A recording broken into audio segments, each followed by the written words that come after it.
So I am back with my best friend Foamy. What I'm going to cover are foam roller exercises, stretches for your calf muscles. Now these are important because a number of reasons. Most people will have tight calves. If you are on your feet a lot throughout the day, if you exercise, if you don't exercise, we use our calves a lot throughout walking, standing, activities of daily living, so they get tight pretty quick. What typically happens when I'm doing a postural assessment, I'm looking for their feet. Now, what I'm wanting to know is, are their toes pointing straight out, or are they opening out a little bit? When you walk, just kind of check your feet and see what happens. Do your feet stay out, or do you go Donald Duck and waddle? Most people are going to do this, right?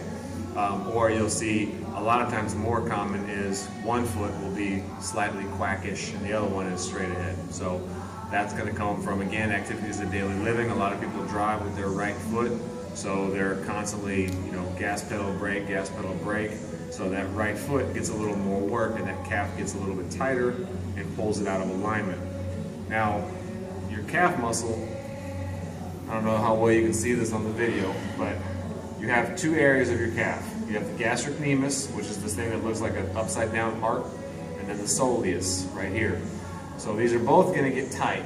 More often than not, if you have the Donald Duck thing going on, it's going to be the lateral part of your gastrocnemius. That means the part that's to the outside right here is going to be tighter. Okay, that and the soleus can get tight. That's not to say that the medial part, the inside part, won't be tight as well, but most of the time it's going to be right here that tightness will cause that foot, because this is going to cause your foot to externally rotate. If that's tight, your foot's going to pull out. So the way you're going to hit that with the foam roller, you're going to start it nice and straight out. You want to start at the ankles, let your feet relax. You don't want them flexed as bad as you might want to. Let them relax. So starting out with this, all you're going to do is simply roll down just like you do on any other part, about an inch per second, nice and slow. Push up. If that's uncomfortable, you can grab maybe some dumbbells, put some dumbbells so you have a little bit more of a secure handle here. And you're just going to go from just above the ankle to just below the knee. Okay? Just keep kind of setting down, come up as you need. Now, if you get all the way up and down an inch per second and there's no trigger points, what you're going to do is a couple things. Number one, you can increase the pressure by bringing one foot on top, okay, and then continuing on. And what I'm doing is my bottom foot is relaxed. This one, I'm actively trying to press down with it to increase that pressure, okay? Not to where I'm excruciatingly trying to push down, but just enough to try to really add some pressure there, all right?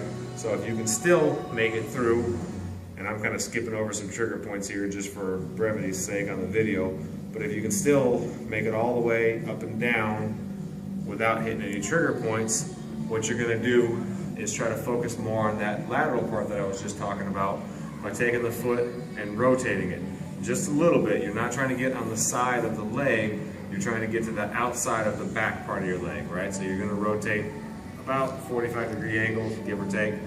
And again, the foot's on top. It'll be a miracle if I can make it through this without flinching a little bit. I gotta let my foot relax. You're gonna come all the way down, and when you find that trigger point, again, you'll know it right there. And you're trying to sit and just let it relax. Again, you want to hold it at least 30 seconds, up to about a minute. Sometimes I might sit on it for a minute and a half, 2 minutes. And I also might sometimes kind of back away from it, back into it, try to let that relax and release. So I'll typically do the outside on my right leg, the outside on my left leg, and then my soleus here gets pretty tight, so I'll hit that as well on both legs. So give that a go. You want to do this before you do a static stretch. So you're going to hit this, hit those trigger points, then go into your wall calf stretch where you're pushing against the wall with the heel behind you to help lengthen out after you kind of inhibit that muscle and relax those trigger points. So So that is foam rolling your calf muscles, guys.